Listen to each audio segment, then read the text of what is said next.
नमस्कार, special report में आपका स्वागत है। मैं हूं आपके साथ रोहित सरदाना। स्पेशल रिपोर्ट में आज आपको दिखाएंगे माफिया डॉन मुख्तार अंसारी का कच्चा चिट्ठा। लेकिन उसके पहले इस वक्त की बहुत बड़ी खबर जो महाराष्ट्र से आ रही है। कोरोना के कहर को देखते हुए पूरे महाराष्ट्र में नाइट कर्फ्यू लगाने का फैसला कर लिया गया है। पूरे महाराष्ट्र में 28 मार्च से यह नाइट कर्फ्यू लगेगा। उद्धव सरकार ने कोरोना के लगातार बढ़ते केसेस को देखने के बाद यह फैसला लिया है कि रात 8 बजे से लेकर सुबह 7 बजे तक सभी मॉल बंद रहेंगे। जी हां, दिन को भागती रात को जागती मुंबई, जो कि जानी जाती है अपनी नाइट लाइफ के लिए खास तौर पर, अब वहां नाइट कर्फ्यू लगा दिया गया है। कोरोना के केस लगातार बढ़ रहे हैं, जिसको देखते हुए आखिरकार उद्धव ठाकरे सरकार को यह फैसला लेना पड़ा। तो स्पेशल रिपोर्ट में आज हम जेल से खेल पर सुप्रीम फैसले का विश्लेषण करेंगे। सुप्रीम कोर्ट ने आज पंजाब सरकार को एक तगड़ा झटका देते हुए पंजाब की रोपड़ जेल में बंद माफिया डॉन मुख्तार अंसारी को उत्तर प्रदेश की जेल में शिफ्ट करने का फरमान सुना दिया। अब सबकी नजर इस बात पर है कि योगी सरकार का प्लान मुख्तार अंसारी को शिफ्ट करने के लिए आखिर क्या बनता है। अब तक लगातार यह आरोप लग रहा था कि पंजाब सरकार मुख्तार अंसारी को बचाने के लिए अदालत में तरह तरह के अड़ंगे लगा रही है। लेकिन आज सुप्रीम कोर्ट ने यह रास्ता साफ कर दिया।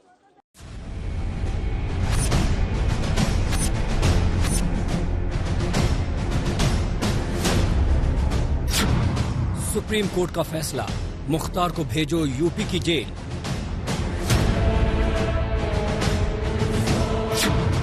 मुख्तार को पंजाब से यूपी की जेल में किया जाएगा शिफ्ट।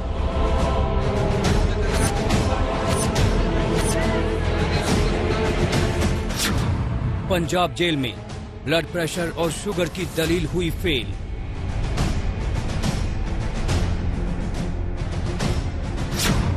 क्या पुलिस सड़क के रास्ते मुख्तार को लाएगी यूपी?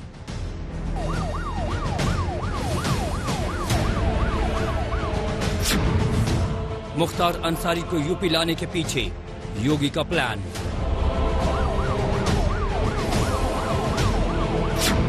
अब बाहुबली मुख्तार अंसारी का आखिर क्या होगा?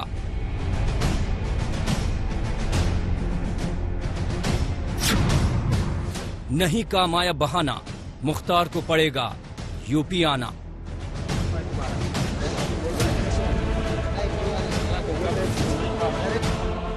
बाहुबली के दांव पर चला योगी का बुलडोजर।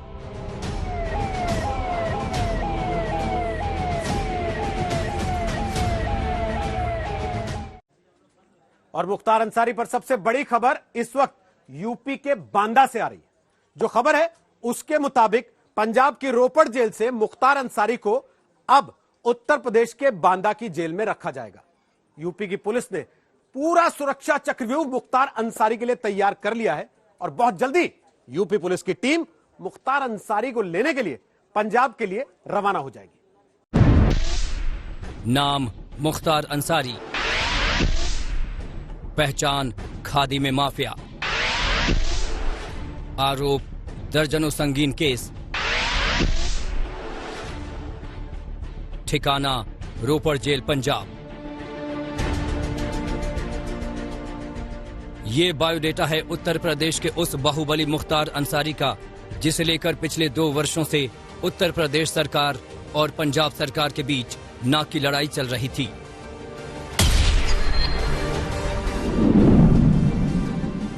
ये बीएसपी का वही विधायक है जिसे पंजाब के मुख्यमंत्री कैप्टन अमरिंदर सिंह रोपड़ जेल में रखने पर अड़े थे, तो जिसे उत्तर प्रदेश के मुख्यमंत्री योगी आदित्यनाथ हर कीमत पर अपने सूबे की काल कोठरी में वापस लाना चाहते थे। मुख्तार पंजाब की जेल में रहेगा या उत्तर प्रदेश की जेल में, इसे लेकर मामला देश की सबसे बड़ी कोर्ट तक पहुंचा। दोनों सरकारों ने अपनी अपनी दलीलें रखीं और सुप्रीम कोर्ट ने मुख्तार अंसारी पर फैसला सुना दिया। सबसे पहले आपको मुख्तार अंसारी पर सुप्रीम कोर्ट के फैसले की बड़ी बात बताते हैं। बड़ी बात नंबर 1, 14 दिन में मुख्तार अंसारी को किया जाए यूपी की जेल में शिफ्ट। बड़ी बात नंबर 2, यूपी के स्पेशल कोर्ट तय करेगी मुख्तार को किस जेल में रखा जाएगा। बड़ी बात नंबर 3, मुख्तार अंसारी के बचाव में पंजाब सरकार की दलीलों में दम नहीं है। बड़ी बात नंबर 4, मुख्तार अंसारी की मेडिकल रिपोर्ट में शिफ्ट नहीं करने जैसा कुछ नहीं। बड़ी बात नंबर 5, मुख्तार अंसारी को उत्तर प्रदेश में मुकदमों का सामना करना होगा।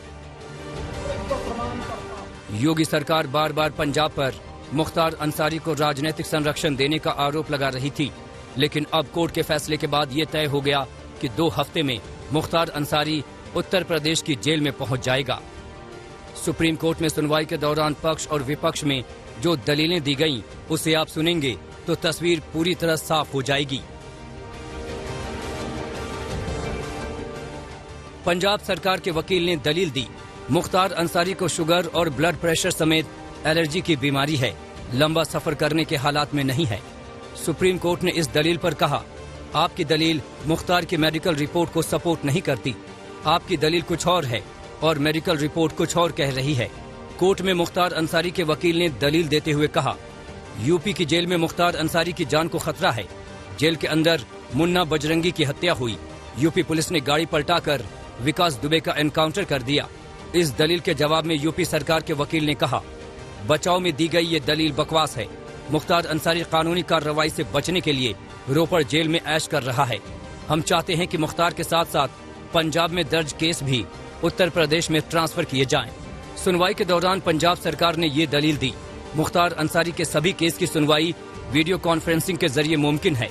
इसके जवाब में यूपी सरकार के वकील ने कहा, आपके मुताबिक कानूनी फंदे से बचने के लिए विदेश भागे नीरव मोदी, मेहुल चौकसी और विजय माल्या को भी देश में लाने की कोई जरूरत नहीं है। वीडियो कॉन्फ्रेंसिंग के जरिए वो भी हो जाएगा। कानून को कानून के हिसाब से चलना चाहिए।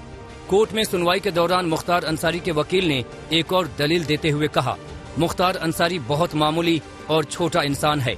उत्तर प्रदेश सरकार गलत मंशा के साथ मुख्तार के पीछे पड़ी है। अगर मुख्तार अंसारी इतने ही बड़े हैं तो उन्हें मुख्यमंत्री क्यों नहीं बना देते। कई तारीखें पड़ी और लंबी चौड़ी दलीलों के बाद मुख्तार अंसारी पर कोर्ट का ऑर्डर आया। कोर्ट का आदेश पंजाब सरकार के लिए बड़ा झटका है। यहाँ आपको ये भी समझना है कि आखिर यूपी का सबसे बड़ा माफिया पंजाब की जेल में कैसे पहुंच गया। तो पहले उस कहानी को भी समझिए। 9 जनवरी 2019 को मुख्तार के खिलाफ मोहाली में वसूली की एफआईआर दर्ज हुई। पंजाब में जिस वक्त मुख्तार पर केस दर्ज हुआ तब वो बांदा जेल में कैद था। रियल एस्टेट कारोबारी ने 10 करोड़ की रंगदारी मांगने का आरोप लगाया। सबूत के तौर पर फोन पर हुई बातचीत की रिकॉर्डिंग पुलिस को सौंपी। मोहाली पुलिस प्रोडक्शन वारंट पर मुख्तार को बांदा जेल से पंजाब लाई। जांच के नाम पर मुख्तार अंसारी बांदा से रोपड़ की जेल में पहुंच गया। एक बार बांदा जेल से रोपड़ जेल पहुंचने के बाद मुख्तार अंसारी ने वापस आने से इनकार कर दिया। 3 दर्जन से ज्यादा बार उत्तर प्रदेश में चल रहे मुकदमों को लेकर वारंट भेजे गए। यूपी पुलिस मुख्तार को लेने रोपड़ जेल तक गई, लेकिन पंजाब सरकार ने खाली हाथ वापस लौटा दिया। बड़ी बात ये कि पिछले 2 सालों में अंसारी ने बेल की अर्जी नहीं डाली। पंजाब की जेल में रहने के लिए उल्टा बेल रद्द कराता रहा। पंजाब सरकार मेडिकल ग्राउंड पर अंसारी को रोके हुए थी। सुप्रीम कोर्ट ने अपने फैसले में साफ कहा है कि अब उत्तर प्रदेश में विशेष अदालत ये तय करेगी कि मुख्तार अंसारी को कौन सी जेल में रखा जाए। लेकिन जब से सुप्रीम कोर्ट का यह फैसला आया है, उत्तर प्रदेश और पंजाब में कई तरह की चर्चाएं गर्म हैं, जिसमें सबसे गर्म चर्चा यह है कि मुख्तार अंसारी को पंजाब से यूपी तक कैसे लाया जाएगा। सड़क के रास्ते, हवाई जहाज के रास्ते या रेल के रास्ते। आप भी समझ सकते हैं कि इन चर्चाओं के पीछे कारण क्या हो सकता है। कैमरामैन धर्मेंद्र के साथ संजय शर्मा, दिल्ली आज तक। मुख्तार अंसारी पर सबसे बड़ा आरोप है कि पिछले 2 साल से पंजाब की रोपड़ जेल में रहते हुए भी वो अपने गैंग को बड़े आराम से जेल के अंदर से ही ऑपरेट कर रहा था। और ऐसे में सुप्रीम कोर्ट के फैसले के बाद सबसे बड़ी प्रतिक्रिया आज आई कृष्णानंद राय की पत्नी अलका राय की। अलका राय ने सुप्रीम कोर्ट के इस फैसले को इंसाफ की जीत बताया। 6 फुट से ऊंचा कद, रौबदार मूछें, बदन पर खाकी का चोला। उत्तर प्रदेश के पूर्वांचल में चाहे राजनीति हो या जुर्म की दुनिया, यही चेहरा सबसे खरा माना जाता है। खुद मऊ से 5 बार विधायक और भाई सांसद। मऊ और आसपास के कई जिलों में मुख्तार की तूती बोलती है। आज अंसारी की पहचान खादी से हो, लेकिन मुख्तार के खौफ के दास्तां से पूरा सूबा कांपता है। संगठित अपराध से लेकर हर गैर कानूनी धंधों में मुख्तार अंसारी ने अपनी जड़ें जमा रखी हैं। हत्या, लूट, अपहरण और रंगदारी के दर्जनों केस मुख्तार के खिलाफ दर्ज हैं। लेकिन मुख्तार चर्चा में एमएलए कृष्णानंद राय की हत्याकांड के बाद आया। वही हत्याकांड जिसमें 25 नवंबर 2005 की शाम AK-47 से 500 गोलियां चली थी। बीजेपी एमएलए कृष्णानंद राय की हत्या का आरोप मुख्तार अंसारी एंड कंपनी पर लगा, लेकिन अंसारी के खौफ के आगे इंसाफ अधूरा रह गया। दिल्ली की अदालत ने 2019 में फैसला सुनाते हुए कहा कि अगर इस केस में गवाह नहीं मुकरते तो फैसला कुछ और होता, यानी मुख्तार बरी नहीं होता। फैसला सुनाते हुए स्पेशल जज अरुण भारद्वाज ने कहा था, इस केस की जांच यूपी पुलिस से लेकर सीबीआई को दी गई थी। कृष्णानंद की पत्नी अलका राय की याचिका पर सुप्रीम कोर्ट ने 2013 में केस गाजीपुर से दिल्ली ट्रांसफर कर दिया था, लेकिन दुर्भाग्य से गवाहों के मुकर जाने से यह मामला भी अभियोजन की नाकामी का उदाहरण बन गया। अगर गवाहों को ट्रायल के दौरान विटनेस प्रोटेक्शन स्कीम 2018 का लाभ मिलता तो नतीजा कुछ और हो सकता था। स्पेशल कोर्ट की टिप्पणी से आप समझ सकते हैं कि मुख्तार अंसारी की दहशत के आगे गवाह मुकर गए और मुख्तार इस केस में बच गया। मुख्तार अंसारी भले ही जेल में रहे, लेकिन उसका गैंग हमेशा एक्टिव रहता है। ऐसे में माफियाओं के खिलाफ योगी के ऑपरेशन के चलते वो टारगेट पर है। मुख्तार की तमाम अवैध संपत्तियों पर कानून का बुलडोजर चल चुका है। मुख्तार के कई गुर्गे सलाखों के पीछे पहुंच चुके हैं। यूपी सरकार का यही आरोप है कि अपने गैंग को ऑपरेट करने के लिए वो पंजाब सरकार से साठगांठ करके रोपड़ जेल चला गया है। ऐसे में सुप्रीम कोर्ट के फैसले के बाद कृष्णानंद राय की पत्नी अलका राय मानती हैं कि यूपी की जेल में मुख्तार के आने के बाद उनकी जान को खतरा कम हो जाएगा। जो सुप्रीम कोर्ट का आया है जिसके उनको वापस भेजा जाएगा, तो इससे मुझे थोड़ा मन मेरा ऐसी हुआ कि सुप्रीम कोर्ट मेरी बात को समझी और उनको वापस भेज रही है उत्तर प्रदेश। अलका राय ने प्रियंका गांधी को चिट्ठी लिखकर मुख्तार अंसारी को संरक्षण नहीं देने की अपील की थी, क्योंकि पंजाब में कांग्रेस की सरकार है, वही सरकार जो मुख्तार को बचा रही थी। हालांकि कांग्रेस अब हर आरोप से इनकार कर रही है। पंजाब सरकार ने क्या किया, क्या समझ के किया, बेहतर तो वही बता पाएंगे। लेकिन जहां तक कांग्रेस पार्टी का सवाल है, कांग्रेस पार्टी कानून के पक्ष में है, न्याय के पक्ष में है, किसी भी व्यक्ति के इंडिविजुअल मामले में या इलीगल मामले में पक्ष में नहीं है। 2 हफ्ते में मुख्तार अंसारी यूपी की जेल में होगा। चर्चा है कि मुख्तार को बादा की जेल में रखा जाएगा, जबकि उसके खिलाफ दर्जनों केस में प्रयागराज की स्पेशल कोर्ट जल्द फैसला सुनाएगी। यानी मुख्तार अंसारी के खौफ का खात्मा पक्का है, क्योंकि अब उसके जुर्म का हिसाब किताब फास्ट ट्रैक पर है। अलका राय लगातार कांग्रेस पार्टी को पंजाब सरकार के मुद्दे पर लगातार घेरती रही हैं कि मुख्तार अंसारी को पंजाब सरकार बचा रही है।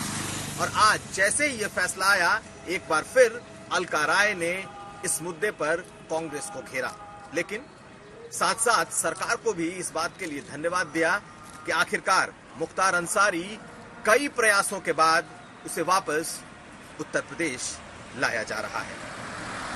कुमार अभिषेक, यूपी तक। यूपी पुलिस ने मुख्तार अंसारी को पंजाब से उत्तर प्रदेश लाने के लिए पूरी तैयारी कर ली है। बहुत जल्द यूपी पुलिस की टीम पंजाब रवाना हो जाएगी मुख्तार अंसारी को उत्तर प्रदेश लाने के लिए। लेकिन यूपी लाने के बाद मुख्तार अंसारी का क्या होगा, यह जानने के लिए आज तक ने बात की उत्तर प्रदेश के ADG law and order Prashant Kumar से। माननीय सर्वोच्च न्यायालय के आदेश अभी प्राप्त नहीं हुए हैं, उसका अध्ययन किया जाएगा। जो भी निर्देश हैं उसका 100% अनुपालन कराया जाएगा। प्रयास यही होगा कि हम लोग जो भी केसेस यहाँ चल रहे हैं उसमें प्रॉपर गवाही कराएं और उसमें कन्विक्शन सिक्योर करें सक्षम न्यायालय से, ताकि जो दोषी है उसको सजा मिल सके। और जब आदेश आएगा हम उसका 100% अनुपालन करा के उत्तर प्रदेश लाएंगे और आगे की कानूनी कार्रवाई की जाएगी।